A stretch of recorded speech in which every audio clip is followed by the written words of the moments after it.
What's going on, Shticklers? Tonight we got a beautiful episode for you. We're going to run down with some news that features Euphoria, Scarlett Johansson, and Adam Sandler. And into our reviews, we're going to be talking about Roadhouse, X-Men 97, Ghostbusters Frozen Empire, Invincible, and of course, Shogun. Stay tuned, and thanks for sticking with us. The Joystick Show.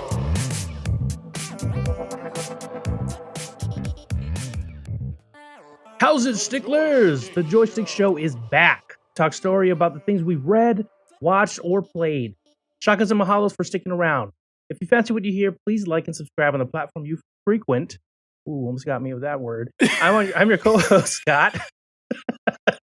That's Thomas. What's up? And that is Dre. How's it? Yo, welcome nice. everybody. Yes. He did this Great intro. great intro, man. If you don't mind, Thomas, why don't you dive into what we're going to talk about? I'm gonna try, dude. I'm still trying to catch my breath, bro. Wow, that was a new thing. Scott, you killed it. You were so nervous unnecessarily for that. Overthink things. That's my There you go. Monster Jam. All right. Yep. Tonight we got some news. We got ScarJo. She might be the new face of Jurassic World. We got Euphoria. Will it ever come back? Happy Gilmore 2. Marvel 1943. The Rise of Hydra video game trailer. WonderCon 24. That's just for me. Sorry. And then X-Men 97. We're going to be reviewing. Wow. We're going to be doing some reviews. We got X-Men 97, the premiere. We got Roadhouse. Ghostbusters Frozen Empire. Invincible Part 2, Episode 6, and the latest episode of Shogun. We have an action-packed one tonight. I'm super excited. Drake, you are our resident Jurassic Park expert. What do you think about Scarlett Johansson taking over and being the new face of the franchise? Well, as a Jurassic Park fan, the delegation would like to accept Scarlett Johansson as potentially the new face of Jurassic World. I think. What are the other delegations? The other delegations would probably be not Scarlett Johansson and then a random person who we don't know. Those are the two other delegations. Okay, so the delegation is her or not her. Yep. Not a different side and a different side fighting for a person to come into the delegation? Nope, it's just pretty much her and not her. Okay. Weird this year. Very, very, very partisan, but, what can we do? It's very polarity. So. Sorry. Polarizing. Polarizing, there we go. That was the word that I wanted to use. But I think in terms of the star power, Scarlett Johansson probably is going to add a lot to it. Obviously, it's really going to be coming down to the writing and what they're going to kind of be doing. Are they still going to be off the coast of Costa Rica? Are they going to try to still take the mold from the original Jurassic Park and Jurassic World where they're kind of having the same things happen again? Or are they going to try to evolve from that? So I think good things. Scarlett Johansson, if she does get the job, I'll definitely watch it. But that's a little bit biased for me because I watch anything with dinosaurs in it. So. It's true. You do. Yeah, literally. You got a real dino ranch problem. Yeah. You're a dinophile. Yeah. If I'm looking forward to what kind of footwear they're doing, because if ScarJo's running through the jungle in heels, yep. I'm out. But knowing ScarJo, she's probably not going to do it. So yeah, pretty good. Did they run in heels in the last movie? Yeah, she sure totally. Yep. And I doubt it's her. She wanted to do it. It's like the writers going like, "Yeah, this is a good idea." Like that's a quick way to snap your ankle for sure. So, right. Okay. Didn't make sense, but. I'm not gonna lie, I didn't watch the last movie. Like it just didn't look. I mean, I started it and I was like, I don't know. Just didn't feel like Jurassic Park to me. Did you? Yeah, it feels different now. It's come a long way since the first one for sure. Yeah, but yeah, it'd be interesting. I mean, dinosaurs is a no-brainer. Like kids are gonna go. Sure, that's a bunch of money right there, and then just make it decent enough for adults. That's millions of dollars. So many dollars. What do you think the story could be, Drake? Oh man, that's going to be interesting. Initially, the ideas that were thrown around early on, before Jurassic World came out, was that they were going to do like a Jurassic Park 4 where they tried to insert human DNA and dino DNA to create like a super soldier. Obviously, that seems kind of really What? far-fetched and goes into like science fiction. Yeah, I read a couple of articles that kind of presented that. Oh my But- god! If that's the story, why won't ScarJo go back to Marvel? That's just ridiculous. It's like I know. Marvel I doubt already. that's the story. Yeah. Yeah. Might as well just have the hope it's Dino not. Rangers come in and just fight dinosaurs. Right? Then Um, Godzilla shows up, and then yeah. atomic Yeah. bombs. Then they fly to Mars and meet some Fremen. I don't know. Like it could just be She's a everything. reptilian Black Yeah. Widow. I can't even picture that. Yeah, it definitely would be weird if they're gonna carry on from it. Obviously, they can still be utilizing the archipelago and maybe having different ideas and versions of dinosaurs and showing new dinosaurs, splicing more. I definitely think they need to get away from the we're creating dinosaurs. Are we playing God too much? And then they escape and they murder everybody. I think there needs to be maybe like a David Attenborough aspect where they're already integrated with the world, right? Because in the last Jurassic World, we see that they're kind of already surviving in North America and parts of Asia, etc. So maybe it can be more of like they're discovering that not only are they able to incorporate themselves, but now humans have then integrated them into life. Not like Flintstones, but on the precipice of Flintstones.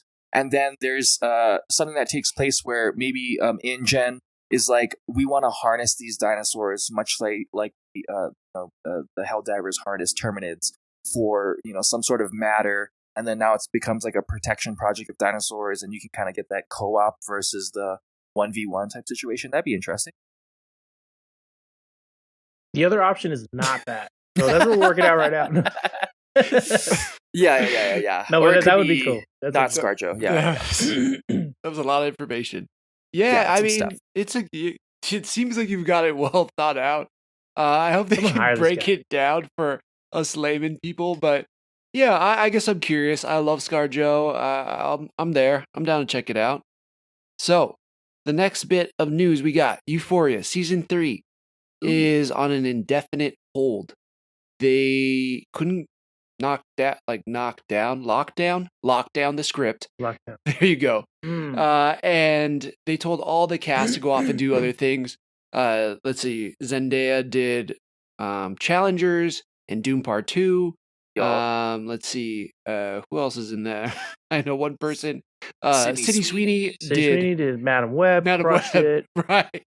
That's what I was she gonna. did that. Thank other- you. I was- You know what though? rom-com I feel movie. like Sydney Sweeney's still big enough where that didn't hurt her. I feel like that Oh. movie didn't hurt them at all. No, 'cause Really? she had a banger movie. I mean, I didn't watch it, but it did really well in the theaters. Anyone But You crushed it I as far as watched it. rom com. You did? I Right, didn't know right. that. Yeah, I watched it. Yeah. Yeah. It did really well But at the for a box rom- office. For a rom com, right? Like they're not like groundbreaking all the time. They're like they usually do what they're supposed to do and good enough. Yeah, nailed it. Like in that what? department. What are they supposed to do?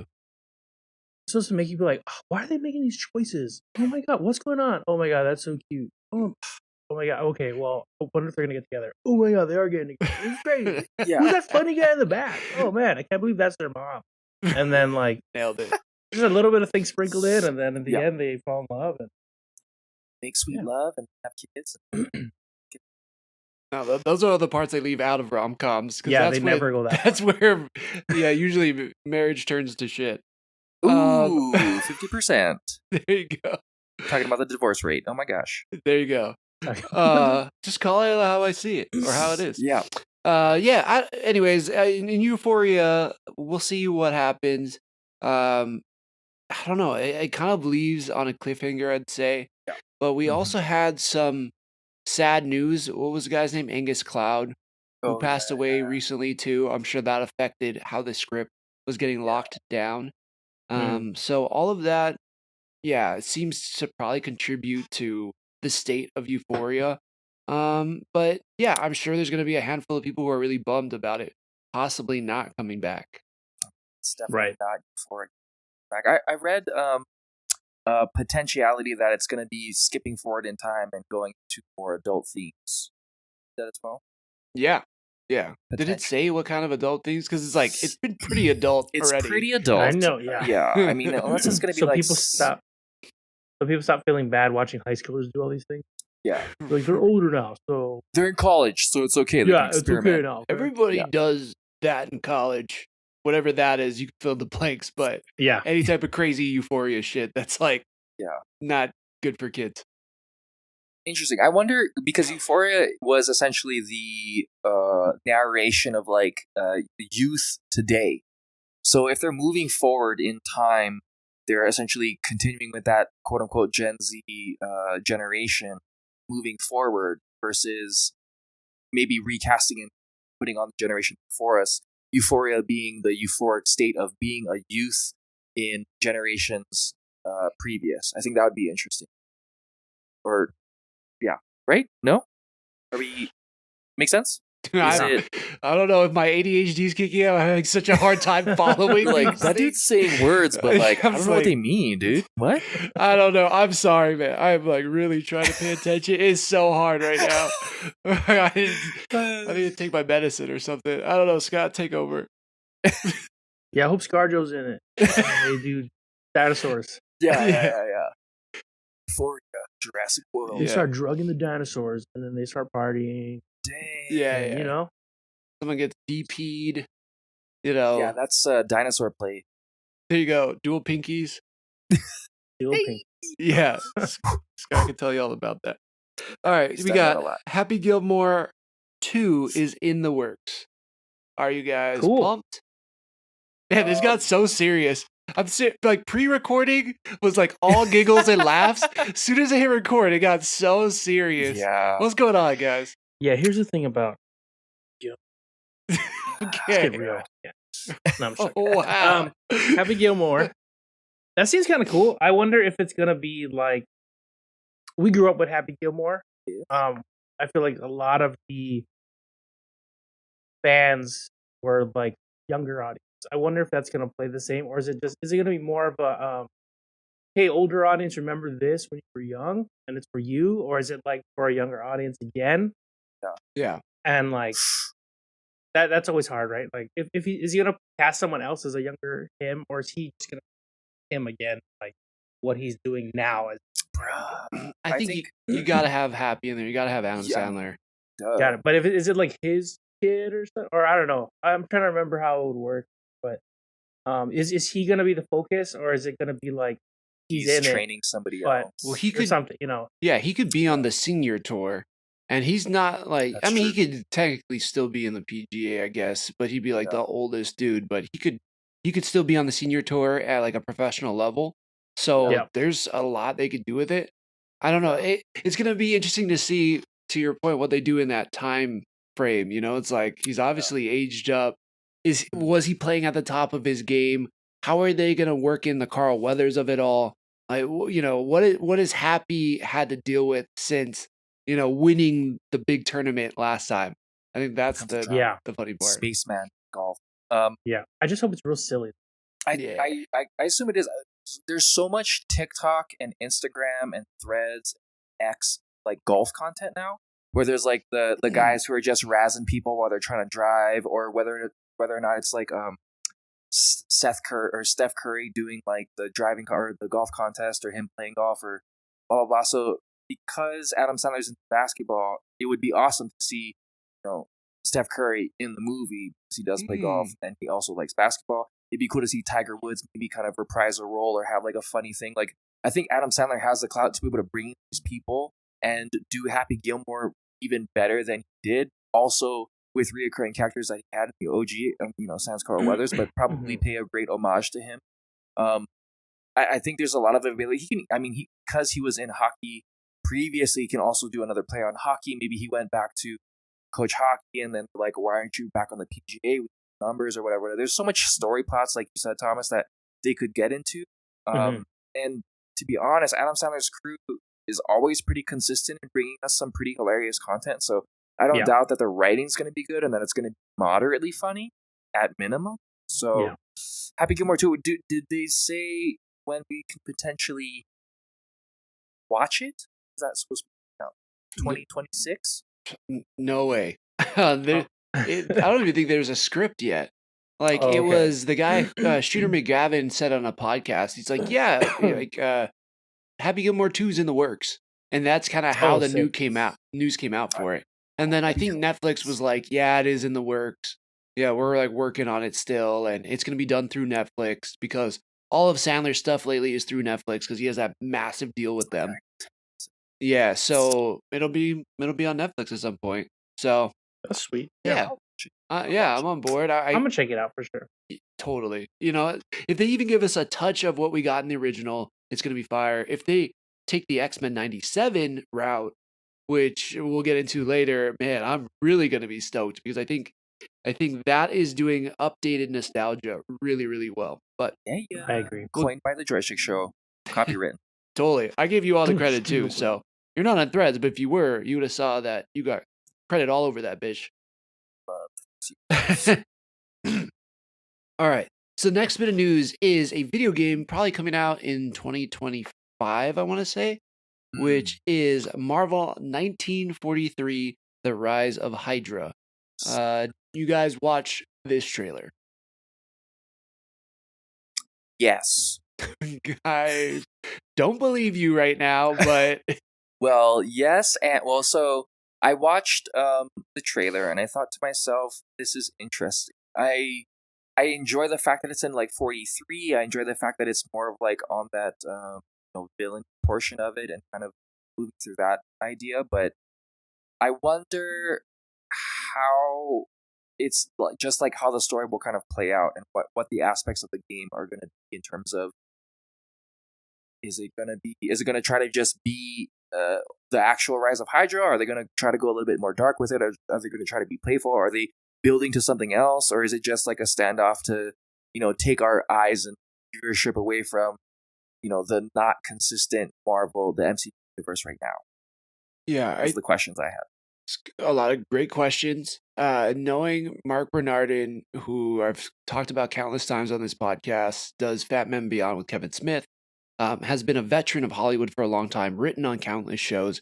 He has said, through Skydance, that it's very cinematic. And if you watch a trailer, it's all cinematics. It's not, there's no gameplay in it, but we're getting to see two different characters, one being Captain America, the other one being Black Panther, on these two separate journeys through World War II. I think it's like France or England, and they're kind of trying to stop the Nazis from their own different ways, and they have their own kind of like lieutenants or like first person in charge person in their group, and eventually it kind of comes ahead where they have to battle at the end.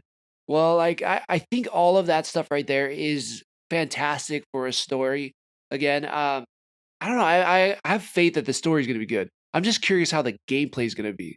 Is it going to be just a one-person linear story?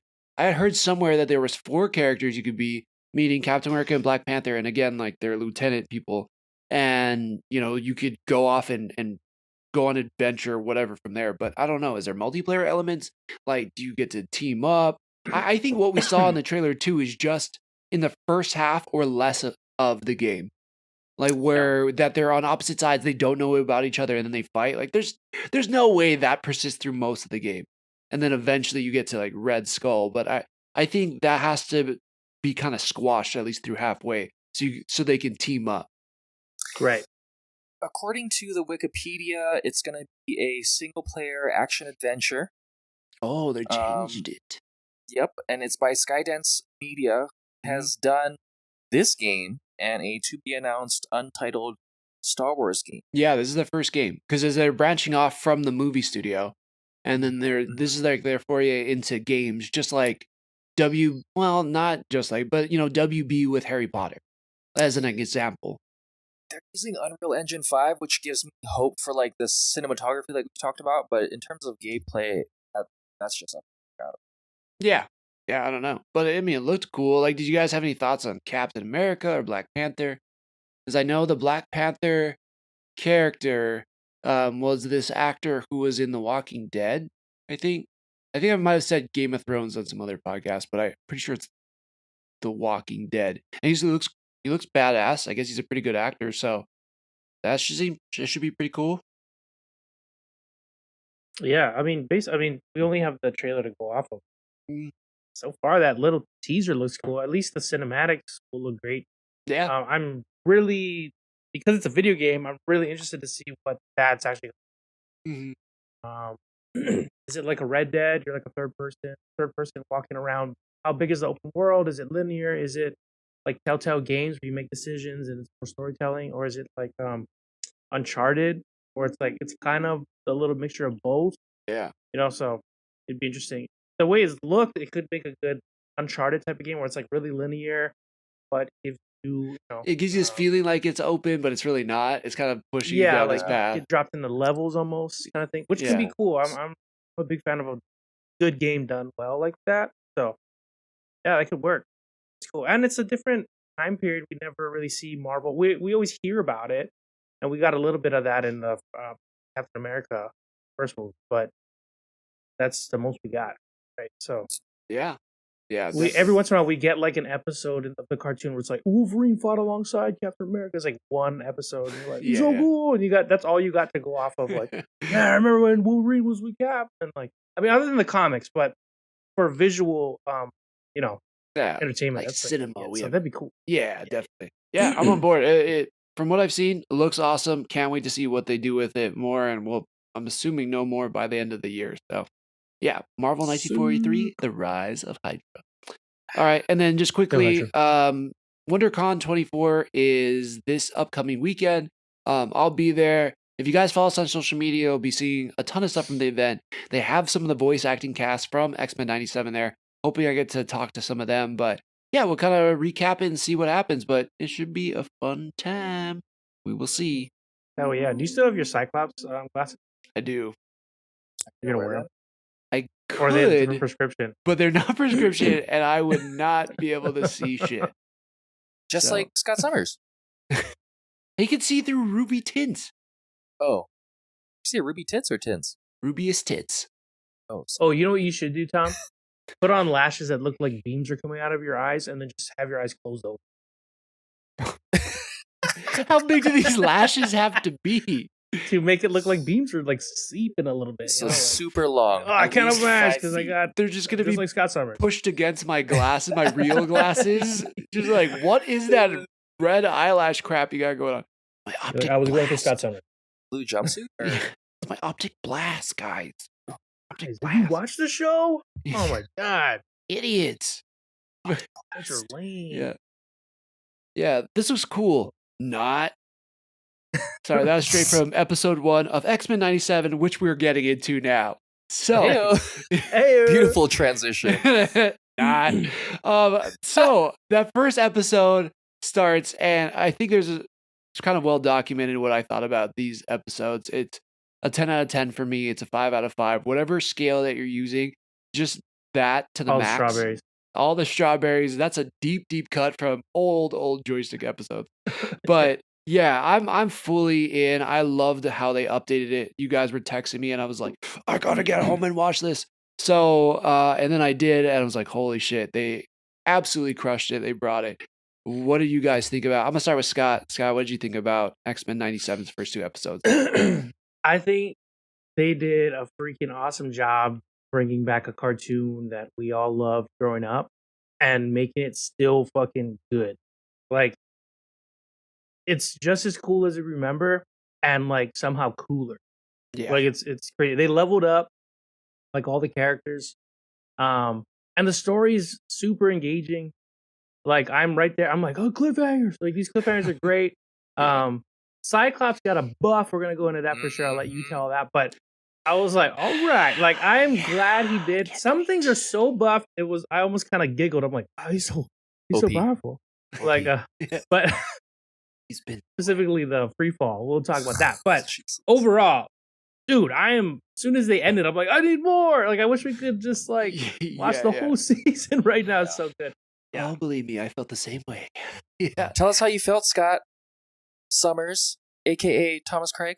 No, you go. You're up. You tell me what you thought before we get into specifics. Pew, pew, pew, pew. I was like, what, Scott? That was so confusing because I was like, Scott just went, by the way. I was like, oh, okay, I'm going to try and do this again, but different. Okay. I thought it was beautiful.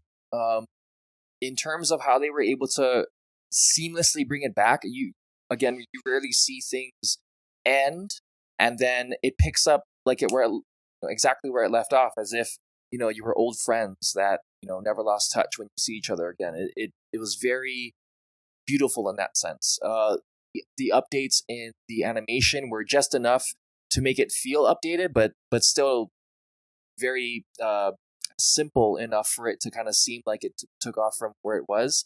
The dialogue I felt like was very good. The ending portion where Jubilee and Sunspot were talking was extremely hilarious. It was not cheesy, but just enough cheddar to kind of make you go, oh, this is familiar, but a new spin on certain things where it's like, oh, that's updated. It's not necessarily as old as that dialogue was back in the late 90s. Mm-hmm. Costume design obviously was fantastic. Where they took off from the original storyline and how it's kind of moved forward, you can still feel that tension, even though that was kind of in the early 90s or late 90s, I should say, and then kind of having that come back now.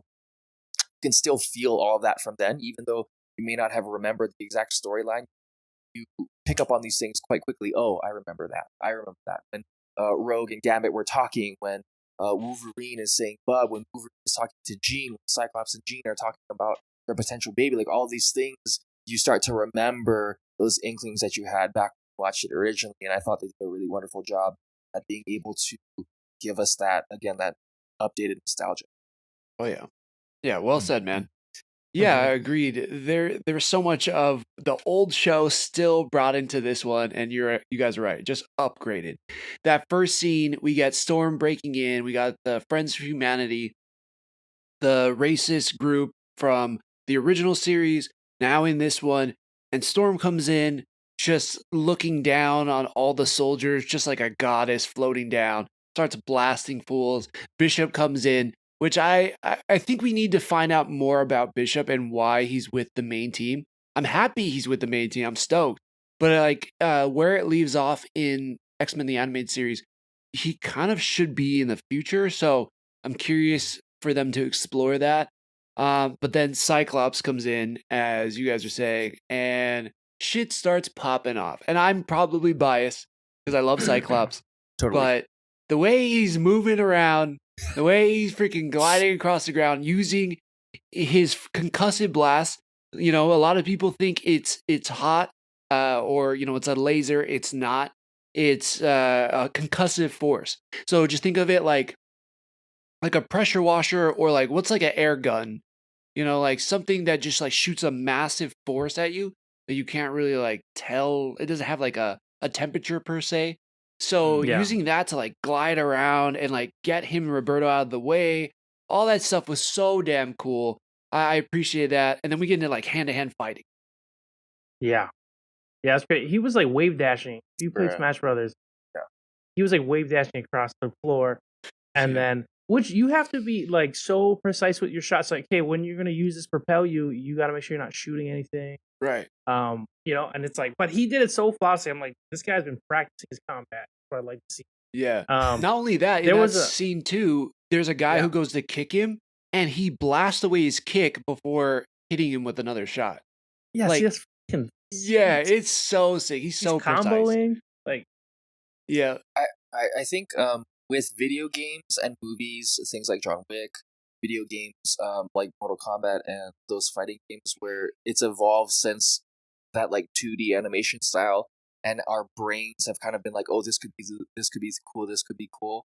And without, I think, that breath, I don't know that they could have made Scott look as cool as he did in X-Men 97, because taking from that time frame, back in the day, right, Scott Summers is just pew pew pew, and that's kind of the gist of like the imagination. But now, since we've had so many different things, you can kind of add to that or look more badass. True. Yeah, on that note, I know we're gonna talk about this more, but like I just watched Roadhouse, just like little thing I'm gonna say.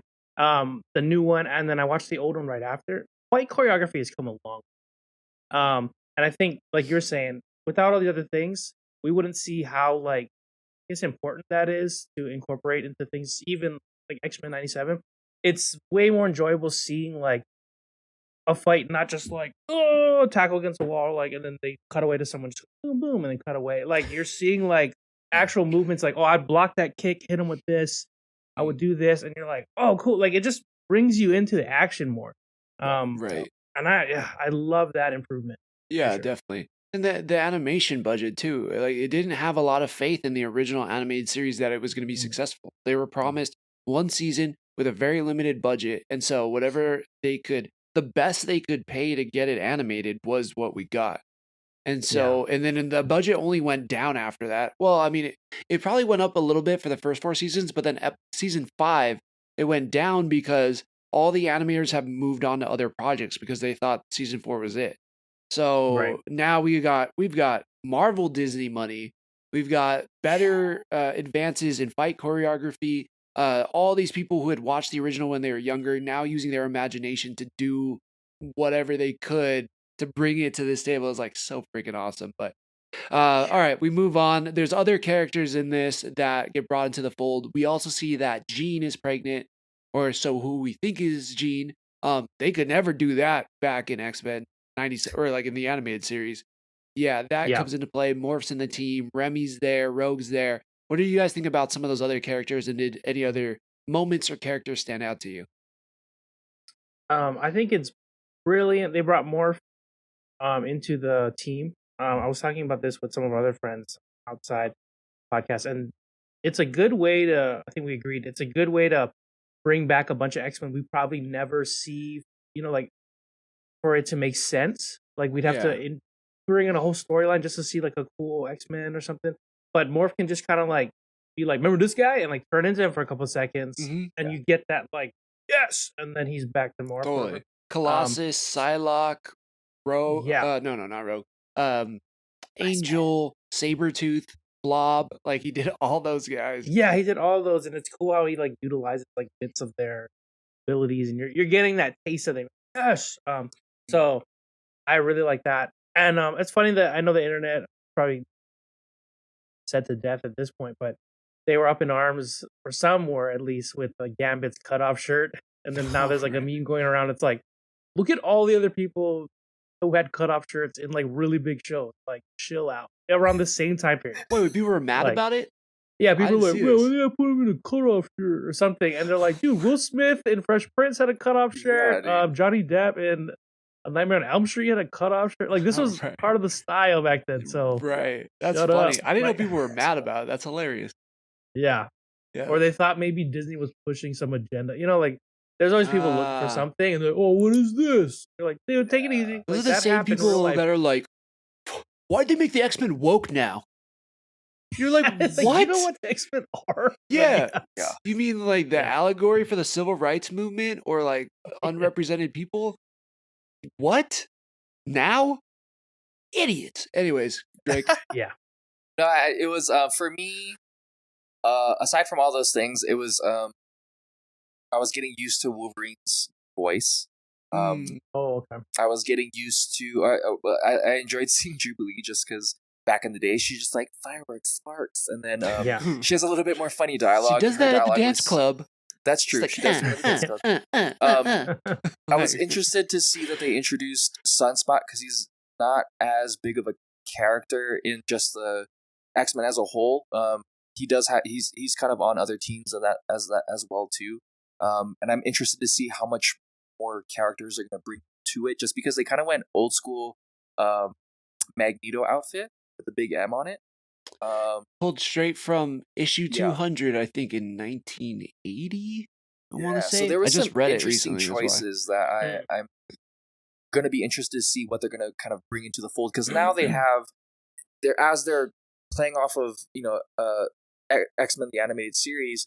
Now moving into here, how they're going to kind of develop that story. That's going to be one of the most fun things to see. How are they going to progress all of that? Since we're in this time period where we've had a lot of political things happen, a lot of social things happen. So that's going to be moving on. Wait, before we move off of X-Men. Yeah, go for it, Scott. I'm looking something up. That's why. There's another scene where cool.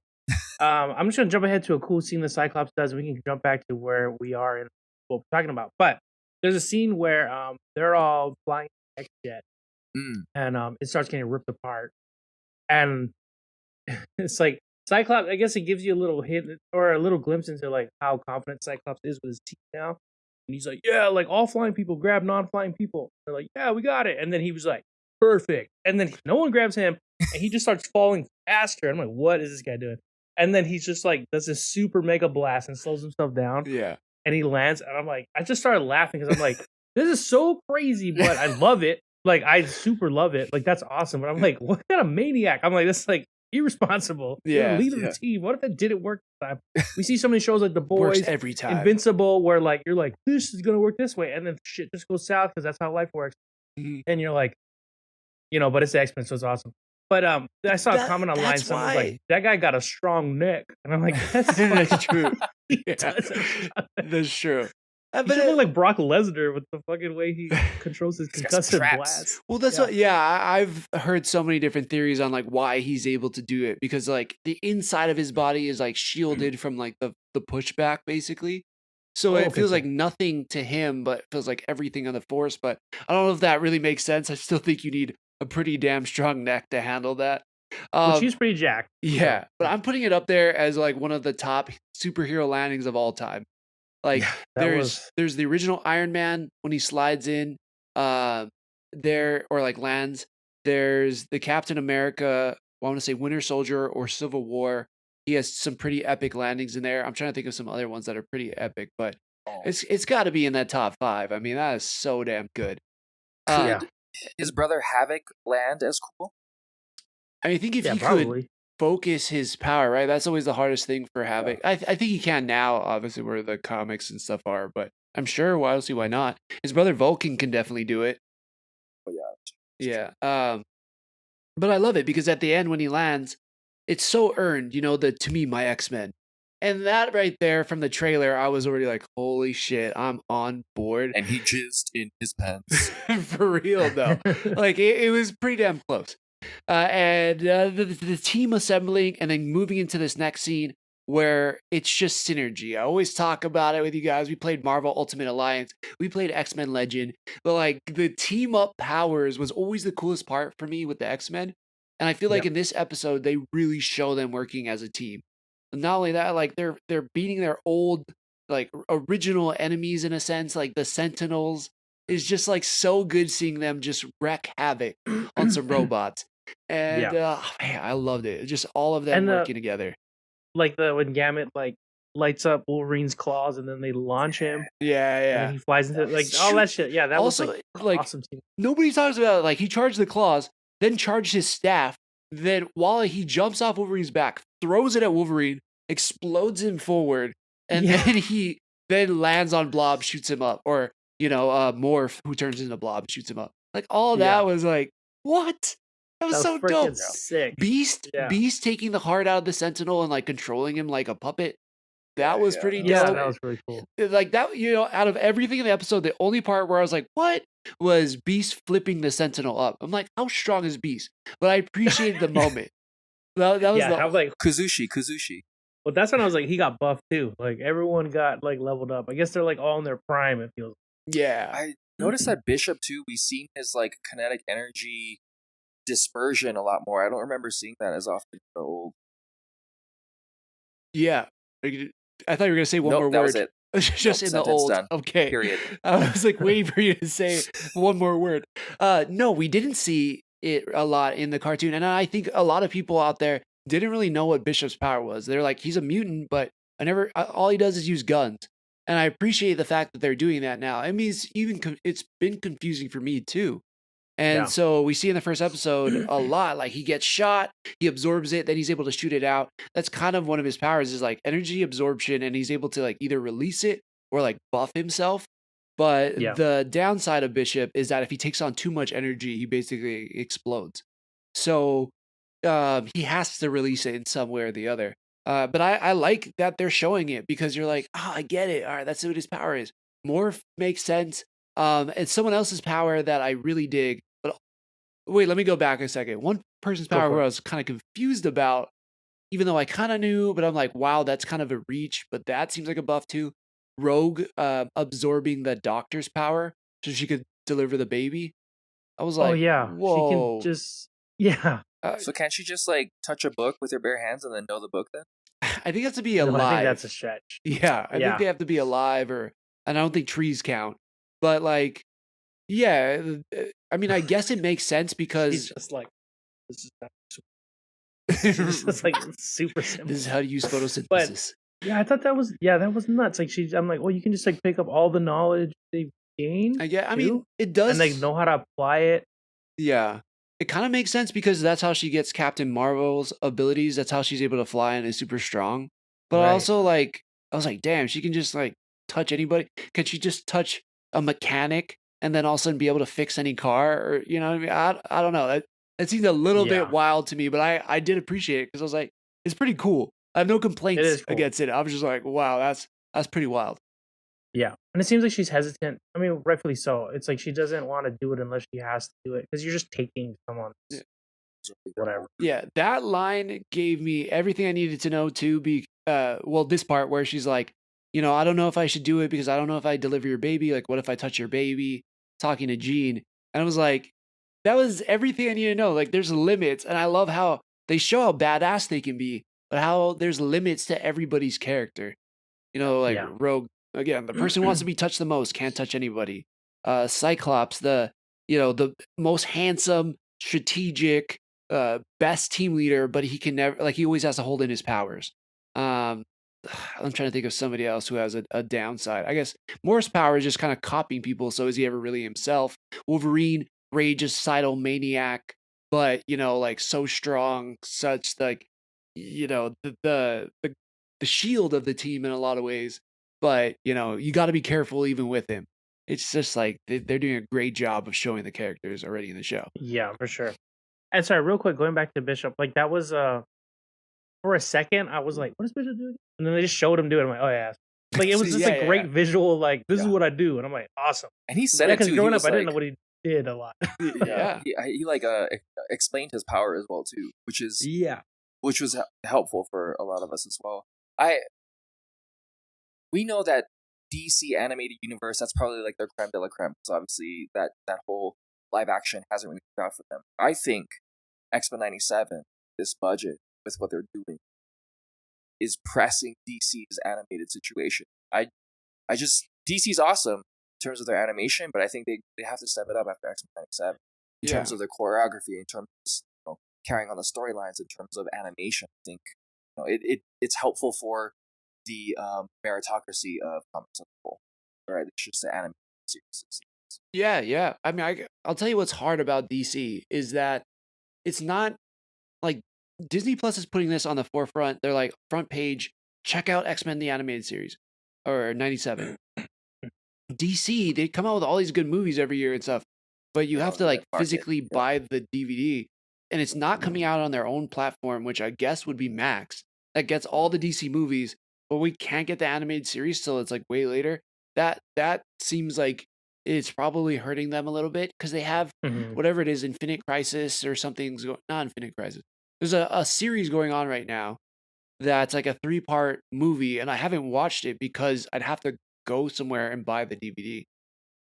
Like that's the part that I think is rough about it. But this is just bringing so much awesomeness back to Marvel. I think people were like, every day there's Marvel sucks, it fell off, it hasn't been good since Endgame. Like, I feel like everybody can agree on this show right now, and it's like you can't really go against it. At least most people can't go against it right now, and I think that's credit to the writers, bring the voice actors back. They could, the producers, like the director, even though he got fired, we don't know why. Maybe we'll find out someday. All of this is so good. And then a changing of the guard in episode 2 with Magneto taking over. If you want to see how Charles leads the team, you got 5 seasons of that from the animated series. Now his best friend, who is always kind of opposed to him, completely different ideologies, is now taking over.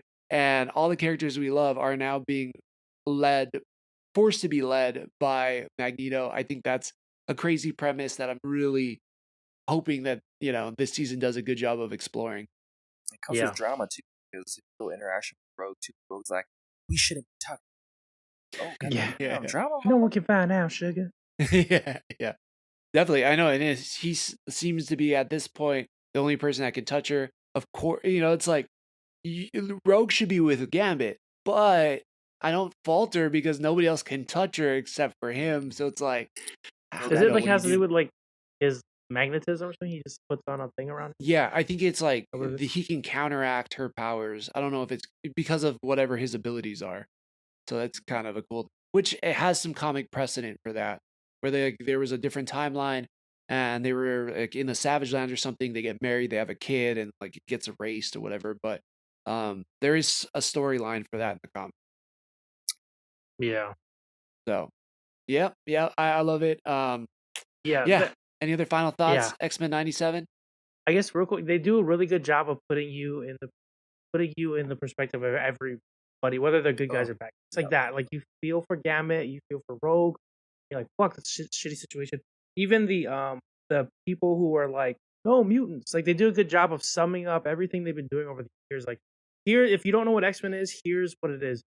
It's like people who are mutants, they just want to be accepted and like given a chance, and then who are non mutants, they're so afraid of what mutants can do, they're like trying to shut it down before they even give up.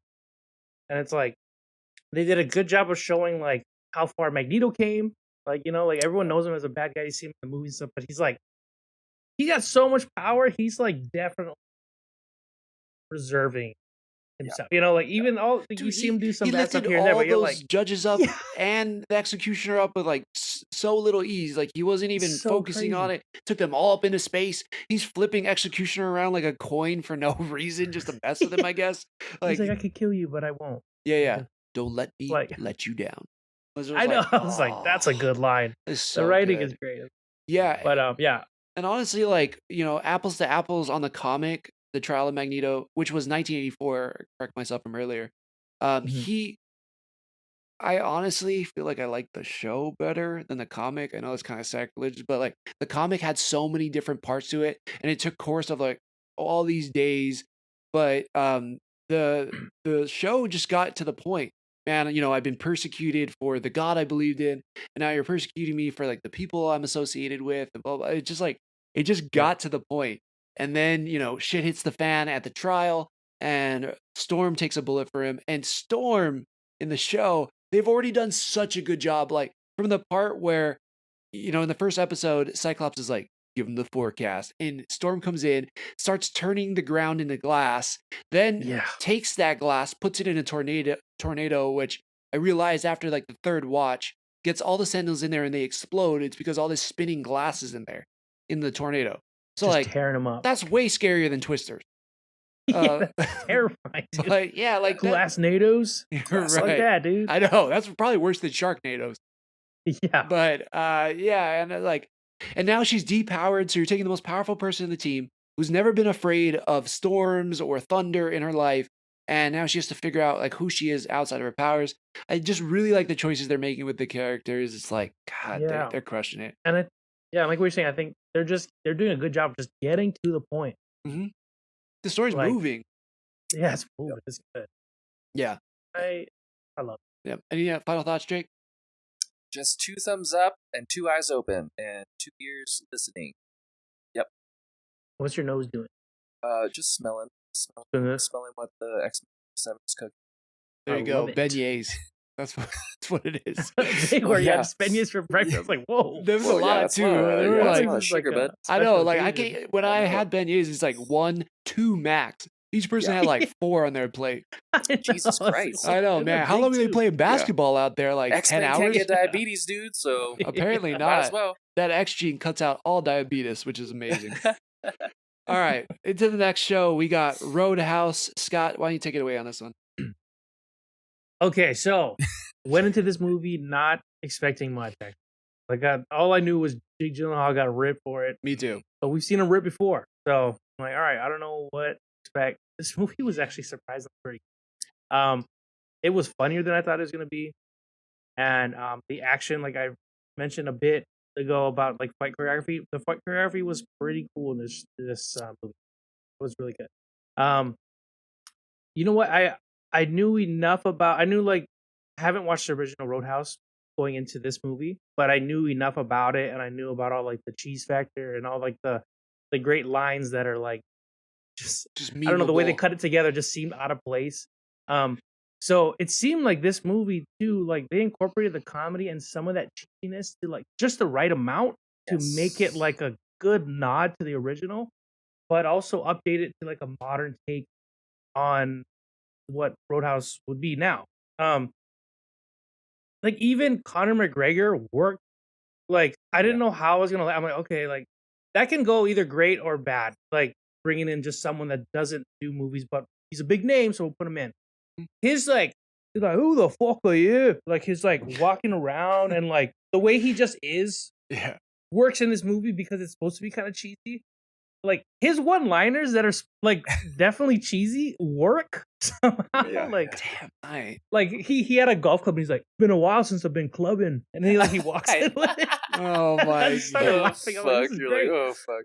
Like, yeah, it was but it worked because his character kind of like he was like, I don't give a fuck kind of. I don't know. It was just he worked. It all worked together. Overall it was good. Nice. I've watched up to the point, but I haven't seen Conor McGregor yet. I think I'm like 45 minutes in. So yeah, he doesn't come until way later on in the movie. A bit, right? Yeah. Okay. Because he's like the last thing to try and get the job. Ah, I see. Okay. But he's kind of a maniac. Very fitting. Yeah, Drake, it feels like you're about to explode. What do you got to say? I mean, well, okay, so just to start off with just the cast. Okay, Jake Gyllenhaal, obviously. Daniela Melchior, who was Ratcatcher. Conor McGregor. Billy Magnuson. Jessica Williams from Serena Williams' sister. Serena Williams' sister. And from that one show on Apple that also has Shrinking. This is like charades already. Yeah. Joachim Dahl, who's played multiple other like gangsters on other shows. Post Malone was in here. Lucas Gage was in here. Arturo Castro, who said a lot of the funny lines, was in here. JD Pardo from The Mayans was in here. Like this cast was crazy. Paxton Hall Yoshida, Darren Barnett was in here. Like the cast was fantastic. The storyline was really great. It wasn't over the top, but it had just enough cheese to where it was nice and light. Like Scott said, the choreography was super fantastic. It was believable and funny, and it worked. It made sense. Like it was believable. And I think the original Roadhouse, and you can attest to this, Scott, because you just watched it right after. The original Roadhouse kind of makes sense for that time frame, but doesn't necessarily stand the test of time now. Whereas this Roadhouse is a little bit more modern. To Scott's point as well, too, Conor McGregor's character worked because that's how we know Conor McGregor when he's in the UFC and when he's vying for fights and things of the such. And just in the beginning of the show, and I think or the movie, what did it for me was when Post Malone was fighting. He also does some of the soundtrack, and they show him as this kind of like this badass brawler. And then you see Jake Gyllenhaal, a shadowy figure, walk into the situation, and he doesn't do anything. But everybody knows who Jake Gyllenhaal's character is to a degree, and it shows his beastness without him doing anything. And just like how horror movies do a fantastic job at creating a scary monster by not showing it, by building it up and pimping it, they did that with Jake Gyllenhaal as like a former UFC individual without getting too much into his backstory, as we'll get into it later. But I think that really set it off, because with Roadhouse, you're already like Patrick Swayze. He's a legend. He's an icon. And now you have Jake Gyllenhaal stepping to the thing. What is this going to be like? Blah, blah, blah. But they did a beautiful job at building him up without even showing him in the first 20 minutes of the show. And then it became this whole rundown of things that took place in, action, adventure, blah, blah, blah, funniness, etc., etc. Yeah. He's a pretty like stoic, quiet character too, which really, adds to the appeal. He's very much like, oh man, what's this guy gonna do when he can finally do something? And then he starts bringing those guys out of the club when he first gets to Roadhouse and just starts slapping them. And you're like, that was great. God dang, you can't touch this dude. He's like dodging things and then just open face slapping them. It's just, it was great. Yeah, that whole scene was hilarious because he's like, do you have insurance? The fact that he's talking to them like that is already like intimidating. Like, just before we start, I'm like, what? He's like, you have insurance, you have medical, dental. What are you talking about, dude? Fight me! Like, I just is there a hospital? Yeah, is there a hospital? And then the guy, Arturo Castro was Yeah, so hilarious in funny. this movie. Actually, there is one about 25 minutes away. Okay. Yeah. Like, and then he starts slapping these guys, beats their ass, and at the end he's like, "Oh man, you guys are really like, I gotta take you guys to the hospital." Like, no. It's like, "Can I borrow your car?" And like, "No, not for them." He's like, "They're really hurt. They need medical." And then cut to them holding their heads, and he's driving them to the hospital. It's like enough sketch comedy in this, Yeah. to make it like funny, but it didn't go too far where it took you out of the movie. Right. I feel like Jake Gyllenhaal's serious, stoic way kind of like balanced the kind of kookiness. He was any scene where he was with Arturo Castro was hilarious. Even at the end where he had his broken arm and he saw Jake carrying this dead body, and he's like, "Oh, hey man, I was just heading out. Yeah, I don't really like these guys." Like, but he kind of just like it's like he's almost like a friend. There's a part 2 later where they come into the bar and they're about to tear shit up, and I think they're in mid tearing shit up. Arturo's holding a chair and he's like, "Oh, hey, man." And like, Yeah. That was hilarious. "Oh, hey, what's up, man?" Like they're friends. It's so funny. Yeah. So Nice. Well, yeah, right on. Anything else stand out to you in the movie? Any character wise? Like, what would you guys rank it though? If you had to do out of 5, out of 5 stars, you can do halves. What would you rank it? so if you know what the oh sorry, you go. No, go. I was gonna say, like, if you know what the movie is going in, like, it's a pretty good movie. Like, because it recognizes its cheese. Like, it recognizes what it's trying to do, and I think it did that. Yeah. Mhm. But I'd say it's like a 3.5, close to 3.8. Yeah. You know, Alright, it's so like a 4. Let's say 4. If we had Yeah. to go 3 Yeah, it's and a kinda like a half and 4, like- okay. yeah, It's yeah, pretty it's good. it's pretty good. Like, because the action's great. If you're just looking for like a good time, it's good. Like, it kind of checked all the boxes. I Mhm. feel Sure. like, Drama, and romance. it's got that moment where like there's a moment in the movie where if you like John Wick, he kind of goes down this. I'm like really angry, Mm. and like I know I shouldn't, but I just can't not be. Mhm. And there's like you hearing him say that, they're like, yeah, and that's when he just starts like doing like really like I'm just gonna kill Crazy. you now. Yeah. Oh, one other thing, real Crazy quick, is before we get your rating, there's enough nods to the original. Like he comes in, asks for black coffee, just because I watched the Mhm. original right after. He's like, "Can I get a black coffee?" In this movie, they're like, "We don't have black coffee," but that was a line where they give him black coffee. Oh, in the first that- movie.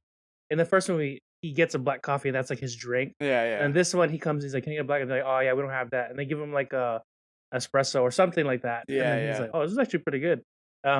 That's funny. There's also like a throat thing in the first movie where he rips some guy's throat out. Yeah. They don't do that in this, but in this movie, he does break someone's like trachea. So I'm like, okay, that's a nod. Yeah. There's like enough nods where you're like, okay, that's pretty cool. They took like some stuff from the original, sprinkled it in.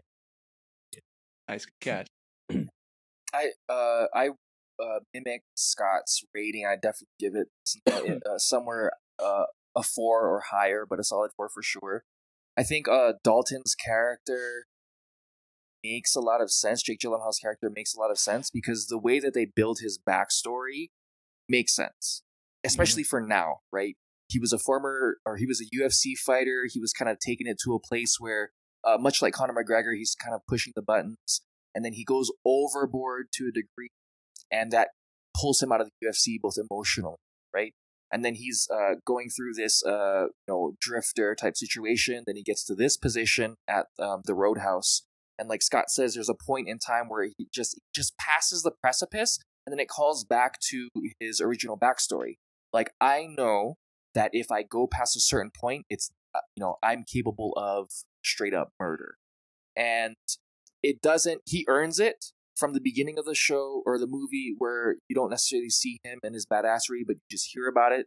You can see the fear, and then he builds and builds and builds. You can see it until even when he's fighting Conor McGregor, who we know as viewers was a world champion at a point in time, and Jake Gyllenhaal is now toe to toe with choreography and like matching that energy.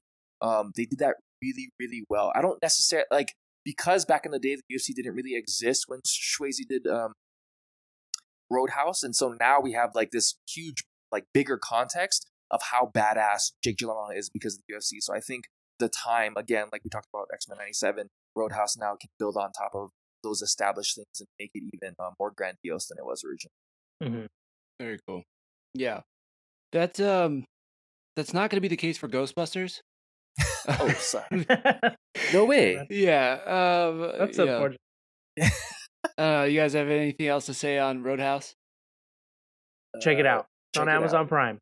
Apparently, it's better than Ghostbusters Frozen Empire. Yeah. No. You don't got to pay money for it Yeah. if you have Amazon. Okay, so let me say this. It is a good movie. I did enjoy a lot of it, but it's not a great movie. And I probably should have just watched Roadhouse. There's a lot of fun things in this movie. It picks right back up, like shortly after Afterlife. So, you're getting the Spengler family back, you're getting Paul Rudd back, and you're getting the OGs back. Bill Murray, Ernie Hudson, Dan Aykroyd, like all of them are coming back. But then they throw in a bunch of new characters, and it's like, why? It already felt really stuffed. You probably know this guy, Scott, James Acaster. I've never seen his like stand a up. comedian. Yeah, he's a comedian. His shit didn't work for me at all. Like, I don't think I laughed at him once. And then Kumail, his character, he had some lines that I thought were like hilarious, some of the more funny moments in the movie, and he had some where I was like, that's just like bad. It just didn't hit. So there was a good balance. Like, it starts off really action packed, and it gets really slow. So there's just like so much character moments, and there's a lot of them splitting up into different groups and figuring things out. And the daughter Phoebe, she like gets cut out because she's young, and their first mission through New York that we see, like, they see her hanging outside the car, and like, I don't know if it's the mayor or whoever, he's like, you can't do that, like minors can't do that. So she kind of gets sidelined from the team and goes on her own mission. And she has this side story where she makes friends with this ghost in the park, where you never really know if it's romantic or if it's just friendly. It gives you the vibe that it's romantic, but they never go there. So it's always kind of like there's no like release of it. It's like, why don't you just like let them kiss, or why don't you say you're always gonna be my friend, something, right? To break some of that, but it just really bogs down the movie, I feel like, and there's just so many characters that, and it never really delivers on any of their storylines or relationships. But at the same time, you're getting Paul Rudd being Paul Rudd. You got some hilarious Bill Murray parts. You got some great Dan Aykroyd parts, great Ernie Hudson part. Like, so it has all the elements there. It just doesn't deliver on what like Afterlife gave us, which is like this emotional, satisfying, like they checked all the boxes, and like the energy just ramps up. This one, like the energy starts high, then it dips really low, and then it like picks up towards the end. And you're like, okay. So it's okay. It's a good. Does it ruin the IP? I don't think it ruins the IP by any means. And I think there's gonna be a lot of people who love this movie, but I'm not one of them. And I think that it's worth watching, but I always talk about it, right? Like, I'm like, you gotta go to the movies. You gotta go to the movies. This movie, I do not think you need to see in the movie theater. I think it would be just as fine watching it at home. Okay. Yeah. So yeah, sounds like a bummer. It's not. No, that's fine. Yeah. It's honest though. Yeah, it's good. It's just not like great. And the reason why, for me, it's not like the originals were so great. Afterlife, I thought, was pretty great too on what it does with like, Ivan Spengler and all that stuff, but it's just okay. They bring back a lot of people from the original movies too, which is awesome, but yeah, not enough for it to be great. They don't bust a lot of ghosts either. There's like, they bust a ghost at the beginning and then they bust something at the end, but it's, we're not seeing them in a ton of action. So that's unfortunate. I mean, they can't all be bangers. But do you think, based off of the story, the characters, I mean, do you think they'll continue to make Ghostbusters movies, and do you think they'll move on from this one to? Do you think they'll make another one? Yeah, totally. This ends in a way that is totally setting up like a new future for the Ghostbusters. It's confusing too, because it's not like they really passed the torches of the old characters to the new characters, they're kind of like right there with them as well, which is fine. I mean, which is great. I mean, actually think it's great because we're still getting, again, Bill Murray, Dan Aykroyd, Ernie Hudson, all them back in the fold. But at some point, they need to pass on the torch, I think, to new characters. Otherwise, we're never going to really care as much about them. You know what I mean?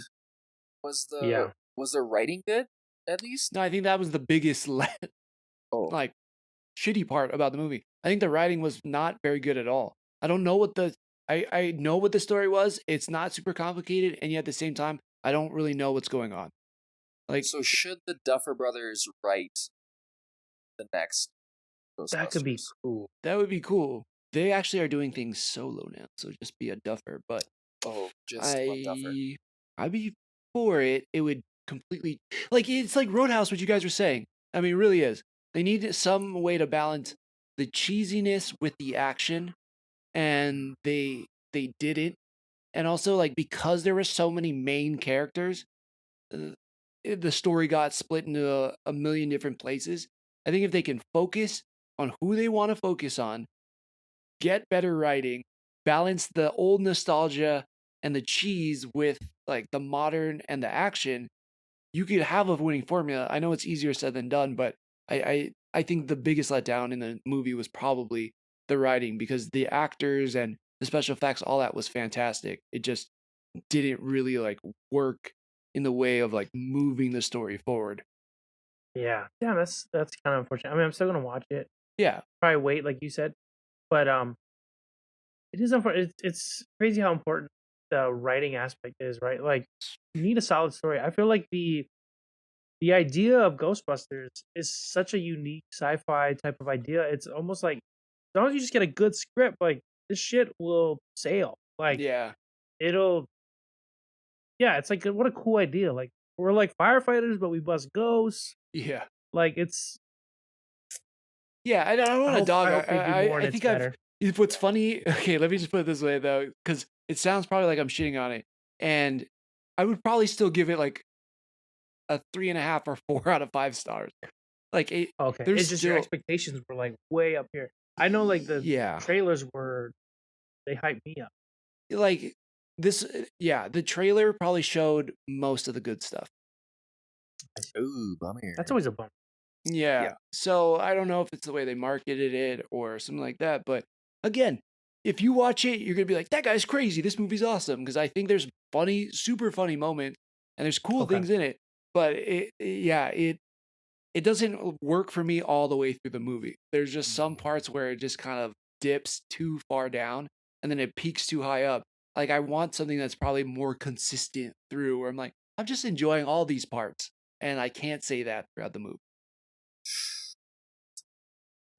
Yep. So, yeah, Ghostbusters Okay. Frozen Empire. Moving on. Moving on. Moving on. We got Invincible episode 6. Scott, take it away.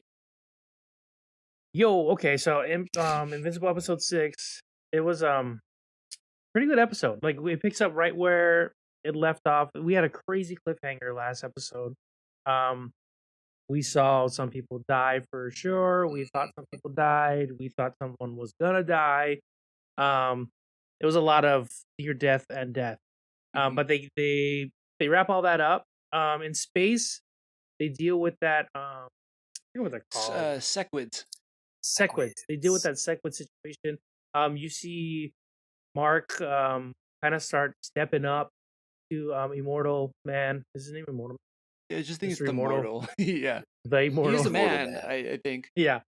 That was another hilarious part where they're like, oh, all these suits have something to do with the eyes or whatever, and the Immortal is like, is this what this thing is? Like, it's like a big eye on his Right, on his his chest. suit. Yeah, But I like that he's confronting him. Like, Robot ends up like taking his suit and making like a psionic thing. It's gonna work. And it ends up working. Mark takes it, tells Immortal, I got this, dude. I'm faster and stronger. Just get back.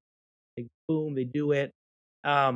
With all this like high stakes, they had comedy in. Like, the Martian guy is still yeah. Ben really funny. Schwartz. The way they, yeah, he's still really funny. Like, they deal with the situation, they all get away, and then they're like, okay, we're gonna go back to Earth. The the Martians are like, okay, yeah, you can go, but like he's got to stay, that Martian, because he fucked up and he's got to stay. And like, oh, okay, what's the punishment? They're like, death. Like Mark's like, okay, and then they cut to Let's them like they stole a go. ship and they're like, Ironic. Yeah. they go, Yeah. and they're like, how do you drive this thing? And then the Martian's like, I don't know, I've only ever been on one like in field trips. That like tells you like he's never been in the military. He's just like some Martian dude who came down to Earth. Right. So like he's not even like the best of them, which is like more funny. But and then they end up landing in front of the Pentagon, like crash landing because they don't know how to land.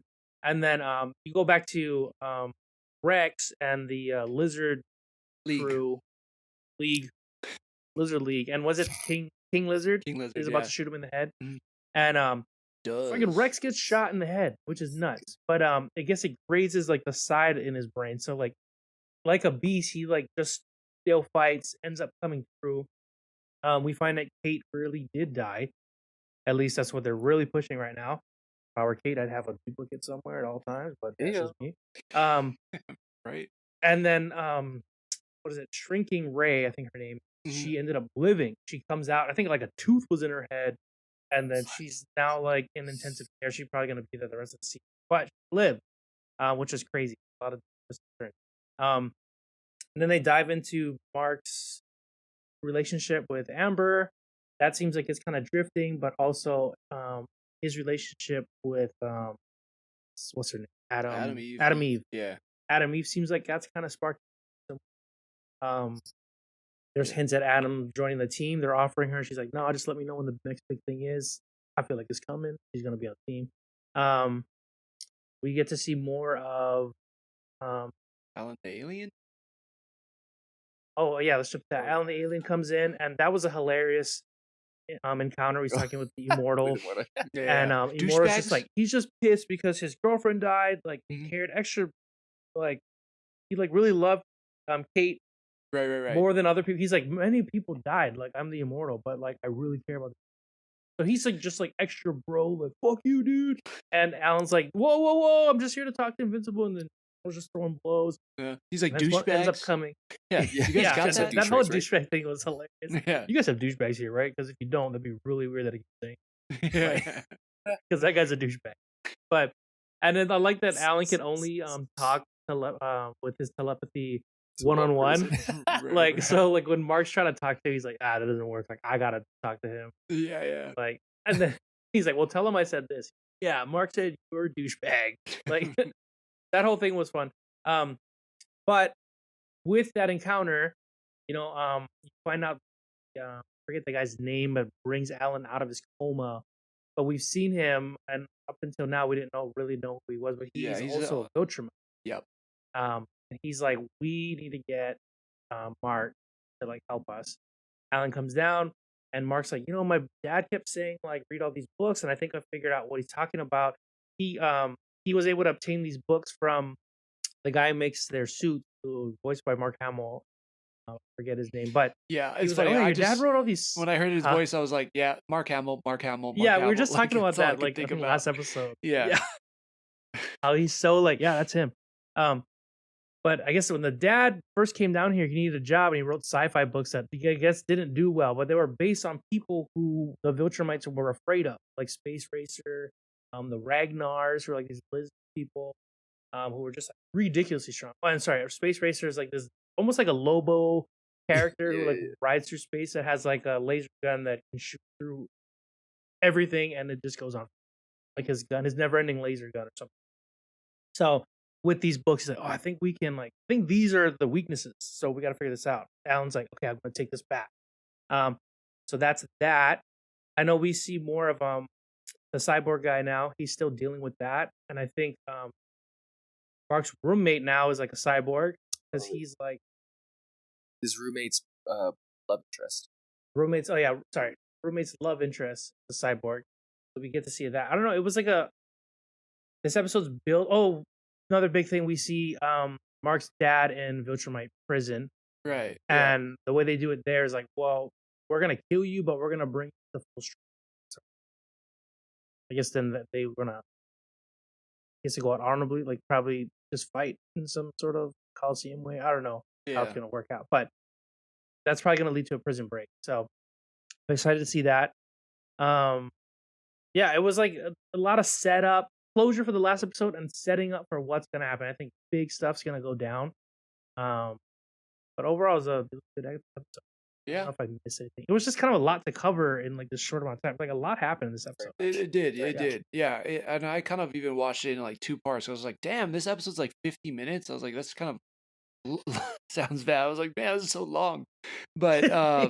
there was just so much, and it bounced around to, again, all these different characters. But I appreciate it because it gave them their time to shine, and it's, moving their stories forward. But yeah, Mhm. this was definitely a chunky episode. Drake, Wait, what? what do you got? Sorry, kind of. They broke up. Oh, did I? yeah, Sorry. yeah. It's like, what? Drake. It's interesting too because they brought back Angstrom Levy, or I guess his name colloquially is like as a potential bad guy moving forward. The guy who can Right. go through different dimensions. Oh, Right, yeah. Yeah, I But forgot like about that the part. This Is Us guy that was in the Yeah, first so- episode. Yeah, so they kind of brought him back, but it almost doesn't seem as it seems like, oh, he's here. But I think the main focus was like, how can we destroy the Viltrumites, because that's like the biggest threat. So maybe those two things in combination potentially. They go over just a lot of like emotional like PTSD. They go over a lot of like relationship situations. Like you can definitely tell Mark doesn't want to hurt Amber because of his experiences with his dad and his mom and all these other things. So there's like a lot of these like human elements to Invincible that you see kind of in Marvel, less DC, even though you can consider the Viltrumites a lot more DC based in terms of like their gods. How do you relate to Yeah. gods? Yeah, at Mhm. least So- like movies for sure. But yeah, Yeah. it's funny. It seems like everything Mark's going through is like pulling him away from Amber. Like they're not able to relate anymore. Like he's just been Right. through too much crazy shit, and he's like, "Oh, how's class?" Meanwhile, he's like fighting, an alien army. It's like, how do you relate to somebody like that? It's like when, Right. yeah, I think PTSD is probably the right word because if somebody comes back from war, they try to adapt to like normal life. It's just like it doesn't work. You're like used to being scared or like having shit pop off all the time, and then you're like, let's just go to the supermarket and buy squash. Like you just can't. It doesn't really work the same. Your brain doesn't work the same. So I think, For sure. yeah, I feel like they're showing that side of Mark. There's also a part where Amber's grandfather died, or one of her Oh, family yeah, members, Oh yeah, and he missed the whole thing because he was off on it. And it's one of those like, oh my God, I wish I was there for you. Mhm. I wish I could be more present now for you. But there's also like, not to say what's happened to you is like not important, but like the stuff that's on my mind right now is like you're saying, it's like so much bigger, grand schemer, like Mhm. grand scheme of things. It's like it's hard for me to give you everything you need and like also tell you about, oh yeah, also in my life the world's ending. Can you help me through this? Like right. yeah, it's hard starting to recognize. even through the lens of like the immortal who's lived since I guess you could say the beginning of time, like him having to take that break, be like, oh, I love Duplicate. Why is this so different? Blah blah blah. Like the humanity comes through in this movie or Mhm. in this episode, and I think to the point of the build up is like Mhm. you're seeing all these like human characteristics, but then they're gonna kind of have to lose that because earlier on, Omni Man is like, Mark, if you want to defeat the Viltrumites, you're gonna have to fight like a Viltrumite. You're gonna have to, kill. Mhm. And the humanity of the situation is that they don't necessarily do that, but you notice that they had to. You never really saw like Rex and them have to like kill somebody, Mhm. right? Yeah. You're just defeating people. And now this is kind of coming through. So you're kind of seeing the humanity blend in with the reality that if we want to survive, we're going to have to defeat wholeheartedly and fully the bad guy. So that's Yeah. that whole premise is going to be interesting for it as well too. Yeah, definitely. You're right. And then yeah, it was like, okay, last episode wrapped up. All right, now let's set up for the rest of the season. Which there's not that many episodes left, right? I mean, there's only 2. Yeah. It's crazy. I feel like they're gonna leave us again on another cliffhanger. Yeah, because Yeah, I think there's so. just not enough time to wrap up all the stories. But you're right. Like the main threat seems to be the Viltrumites, but the looming threat is that one dude who goes through all the different multiverse stuff. And Yeah. that seems like a season 3 all the way to me. or season 4. I don't know. They have so much they can do. Yeah, like a long game. Yeah, Mm-hmm. I did like the little Easter egg of like him going through a zombie world. And it's like the Kirkman also writes Walking Dead. Oh yeah. Like that was like a nod to that. Yeah, that's a good point. I forgot about that. You're totally right. Yeah. They're like, oh yeah, there you go, Walking Dead tie-in and everything. I wonder if he's saying like the Walking Dead is in a different universe, but I don't know. Be kind of cool. Putting on my tinfoil cap. Live action Invincible / Walking Dead collaboration. There you go. Steven Yeun, and Glenn. Invincible and Glenn. Yeah, I don't know how that would work. That'd be fun, dude. But Glenn becomes invincible. He doesn't die. Takes a turn. And then the everybody bat doesn't explode his head. Yeah. Cutscene. Invincible Walking Dead. And then the whole show's dead. Thanks, Robert Kirkman. Yeah, pitch that, man. I want to see that. That'd be great. Yeah. All right. Oh, another thing. I think just real quick, I think this is like one of the key points of strength from the comic. I didn't read the comic because I'm trying to like get through this and then go back. But right. I was watching a thing, and I guess Duplicate doesn't die in the comic. Someone else died, maybe Shrinking Ray or something, or someone. But in this, they killed Kate, so it's kind of interesting. The big things are happening, but they're tweaking certain things to keep it fresh. Yeah, he did that in The Walking Dead too, right? Like from the comic to the show. So yeah, Kirkman and like he writes great stuff, but he's able to adapt to the screen really well too, which is like a massive talent. Yeah, for sure. Awesome. Nice. Okay, talking about the adaptations. We have Shogun episode 5. Drake, take it away. Shogun. So we kind of hinted at Shogun episode 5 in the last episode of the Joystick Show. And this one kind of really brings into the forefront that eightfold fence. And you get to hear a lot more from Anna Sawai's character, Mariko. And you can kind of really get the gist of the differentiation between the Western culture and Japanese culture. So in this particular episode, we get kind of Hideyuki Sanada's character and his son and the repercussions of what his son did, which was essentially blow up the Taiko's like informants or he like sent out like people to bring them in or something. Like messenger person. Messenger, and Toronaga's shot the messenger pissed. For real. Yeah, shot the sheriff. And so obviously Toronaga's pissed, and his son can kind of like feel that weight, and you can kind of see it in his eyes. He doesn't know what he's doing, but all he wants to do is kind of like impress his father. That's a huge like Japanese cultural thing as well too, where you're always trying to live up to that person, but they're not necessarily giving you that love or that understanding because you're messing up, but that's how you're learning.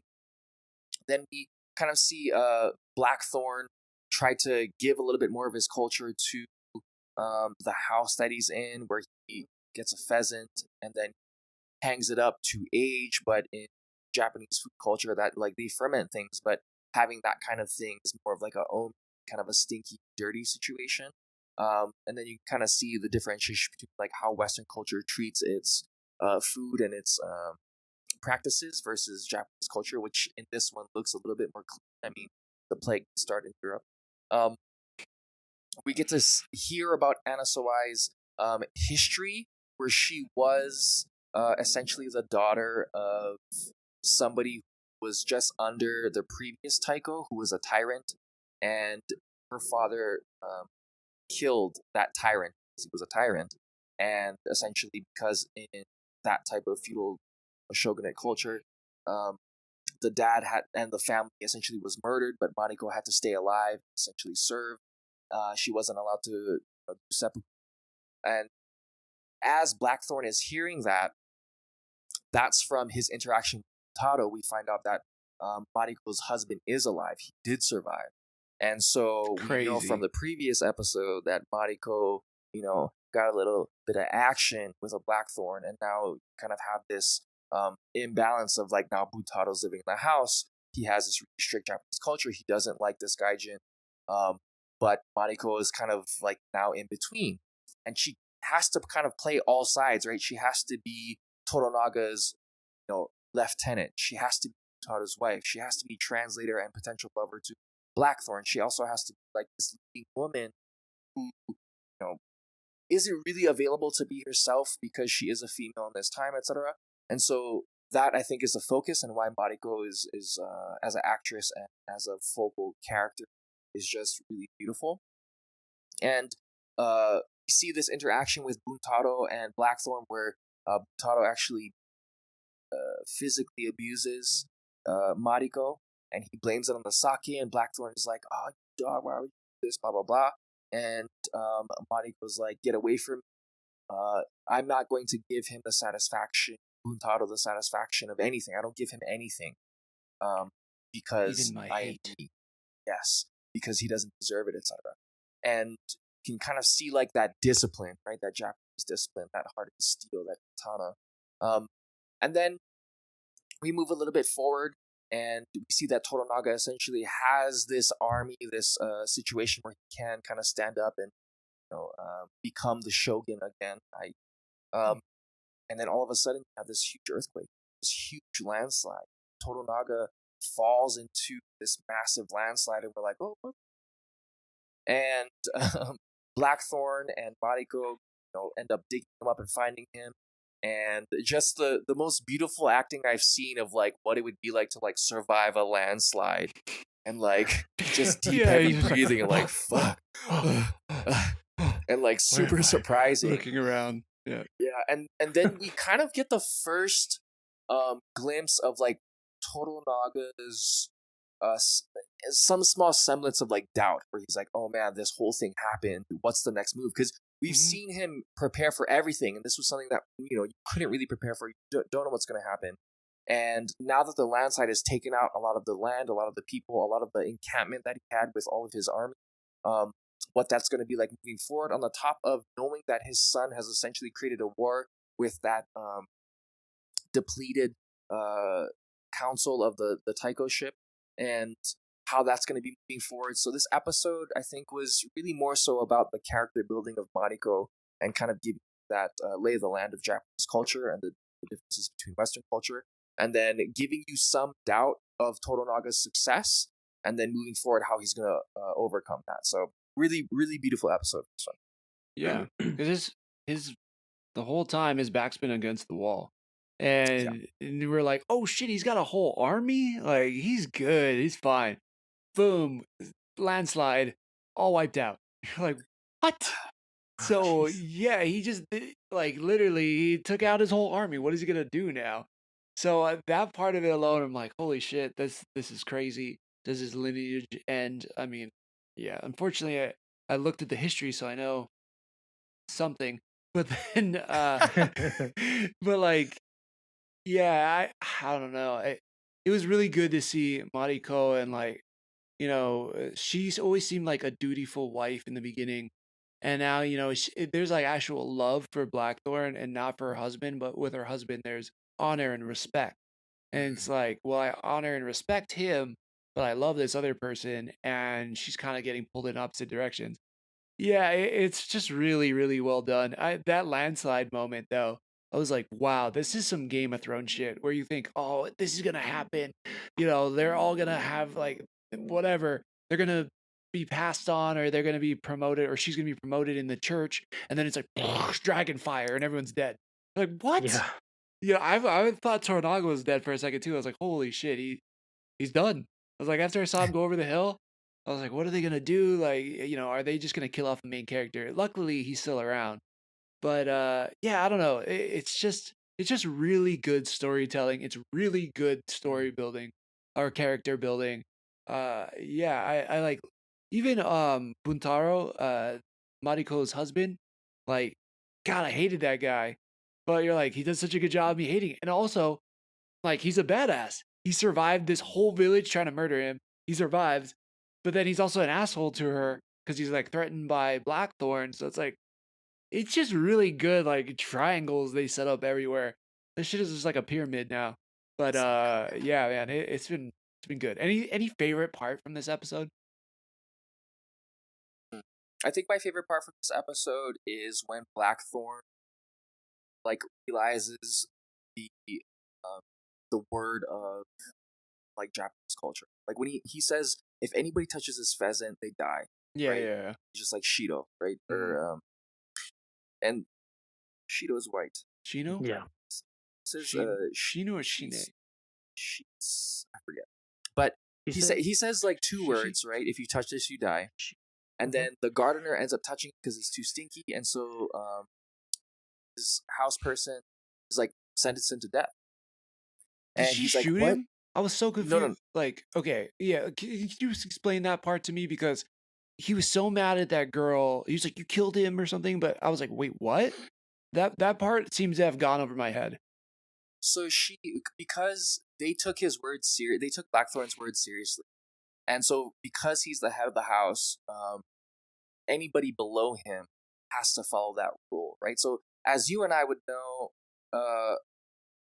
for saying something jest and like being hyperbolic about it, but that's what he's thinking. But the word is the word, right? So Yeah. if you touch it, you die.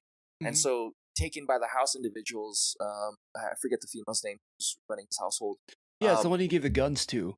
Yeah. And she's like, "What am I gonna do with this?" And he's like, "It's Yeah. for you." And yeah. So she didn't shoot him. They put him to death. So he had to essentially get his head cut off, I believe. What? Yeah. Damn. Oh So my god. they don't show that. Legito. Yeah, they don't show that in the situation, but Blackthorn was like taken aback by how serious that implication was, right? Like, I'm the one who sentenced that man to death. I'm the one who killed him. And when he's seeing things like seppuku, the right to open yourself up to regain your honor, etc., etc., he doesn't really realize that. And I think Shogun does a really good job with limiting that feat because Toranaga uses Ujiro as the spy, right? He was killed yesterday. He happened to be the spy. So his death had a purpose, much like Mariko said, in life and death can both have a purpose. So these things, these colloquialisms, these idioms are coming back and kind of getting to see it a little bit more.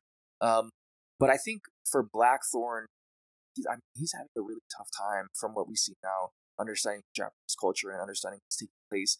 But I think that's going to help him moving forward in kind of what needs to be done in order to kind of have everything kind of flourish. Because this is kind of a precipice of Japan moving forward and not necessarily being in that old shogunate style, that feudalism style. Like Toranaga is like almost Nobunaga in that sense, trying to bring it forward. So that was the gist of that situation. Totally. Yeah, and Toranaga is like open to things changing. And you can see like the other shogunate or the other, prefectures or whatever, those leaders they're just trying to like make themselves better. They like make themselves richer, give themselves more power. But, like Toranaga actually cares about like the whole of Japan. Like he just wants it to be safe. He wants like things to adapt, but so he can protect the culture and the things he thinks matters the most, the people and all that stuff. So, man, yeah, it's still so good. I don't know. It's funny. I could like watch a video and see how this season's gonna end, but I don't want to. I just want to let them tell that story. I went back a few times and kind of watched this episode, and yeah, it's just like really, really well done. So many just good character moments, like so much just natural tension, and like a mistake, like the whole time Blackthorn's been trying to leave. So, and he's trying to do his best to adapt so he can survive, so that he can get his men, he can get his ship, and he can get out of there. But I don't know what happens when he learns it all. Does he stay? Like he's slowly becoming adapted into the culture. I don't think he's there yet either, though. I think even at this moment, I think it's 8 episodes. We're in episode 6. I still think he's like, I'm out the second he gets a chance. But does something happen between 7 and 8 where he's like, that? No, I'm here now. Like I don't know. But I think if he did stay, it'd be for Mariko, like totally. just because of that like relationship. I really do, to your point, think that like Anna Sawai should at bare minimum be nominated for an Emmy because the way that her dynamic and the way that she plays this character and the way that she acts with this not only is visually stunning, blocking stunning, delivery stunning, but like the way that she's able to get across the culture and the dynamic of what it was like to be in that time, but also palatable enough for you to understand is like bare minimum nomination. Yeah, chef's kiss to her performance for sure. She's just doing it all. Like, she has such a hard role in this show, and she just knocks it out of the park. It's crazy. Yeah, she's fantastic. All right. Well, Scott, did you get a chance to watch this one? Unfortunately, not. Okay. I had every intention of catching up today. Yep. And I took a longer nap. Oh, well, there you go. Well, sorry we spoiled it for you then. My bad. No, you're good.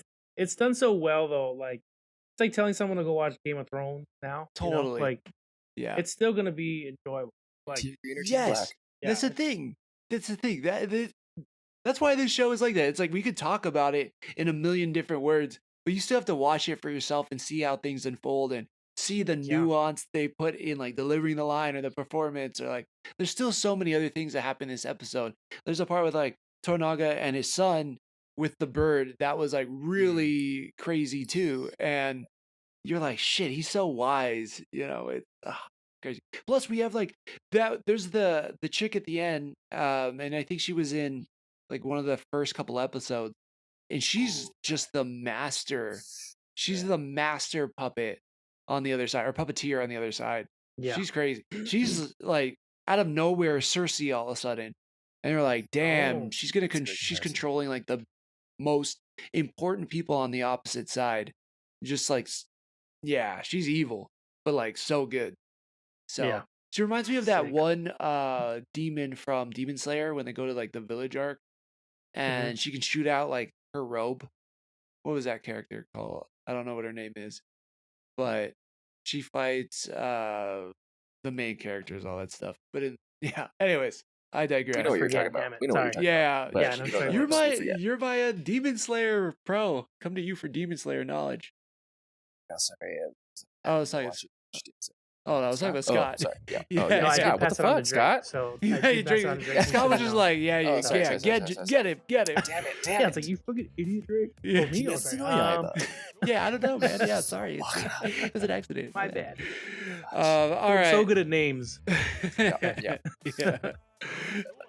But all right, guys. Yeah, I think that's it for tonight. A lot of great stuff, and we're gonna have even more cool shit coming this week. I can't wait.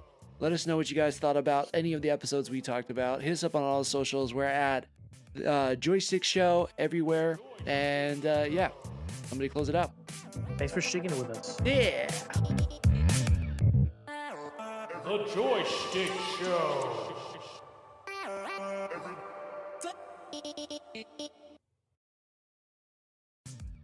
If you've enjoyed what you've been listening to, we'd really appreciate a follow, subscribe, and a review. Just how we like chatting with our friends, please share this with yours. Feel free to join the squad and follow us at JoyStickShow Joystick Show on Twitter and Instagram, or anywhere you listen to podcasts. And if you feel like submitting topics or questions to be discussed on future episodes, you can email us at joystick.show@gmail.com. As always, thank you, peace out, and make it a great rest of your week.